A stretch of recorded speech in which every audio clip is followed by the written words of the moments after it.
do, he sent me an email. And the email said, I'm going to quote this exactly. It said, "Dear Miss Rubin, I will not be turning in the English paper today, but rather on Monday.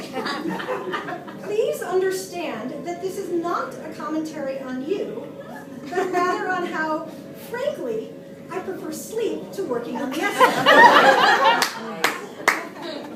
Dear students, you will be receiving a failing grade for this paper. This is not a commentary on you, but frankly, I prefer to be drinking a margarita, or watching Mad Men, or doing anything, snaking the kitchen sink, and grading your paper." But he had no idea. He wasn't embarrassed at all by his essay. He would probably be embarrassed to know that I was reading his email in front of a number of strangers, and even more embarrassed to know that it was my status update on Facebook. But he wasn't embarrassed. However, when teachers do embarrassing things, they know it, the students know it, it's just embarrassing all around. So this was my first year teaching. And I was teaching at Westmore High School in Daly City. And many of you know that Daly City is totally foggy all the time. Like the high school was on top of a hill. And I would drive my car up to the hill, up to the school every day.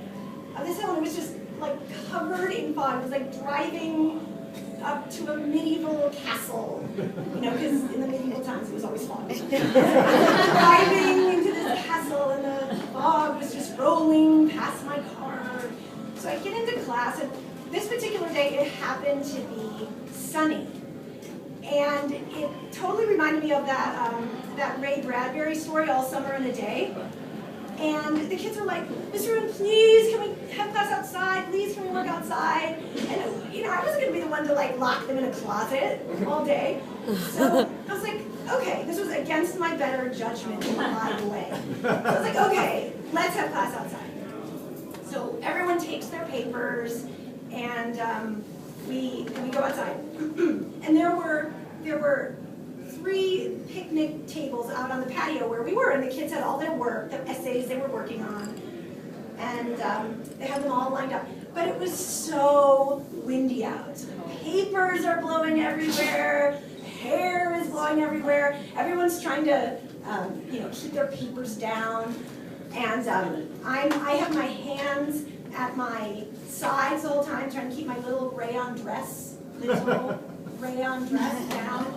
The wind's just blowing. And after a while, the kids are like, "Mr. Rubin, please, can we go inside? Please, it's so windy." I was like, "Yeah, that's a great idea." And I'm standing at the head of a big table. "Yeah, that's a good idea. Okay, everyone, let's go in."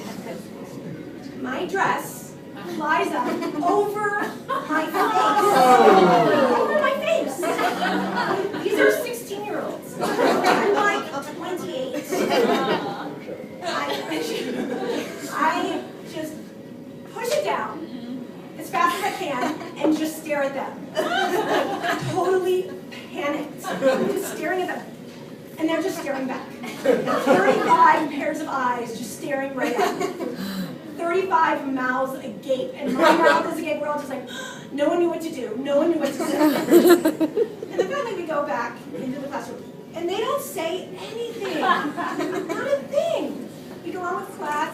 Weeks pass by. Probably a month passes by. No one says anything. I'm like, they didn't even notice. Their high school English teacher dress up. But I'm trying to convince myself they didn't notice. So like I said, maybe a month goes by.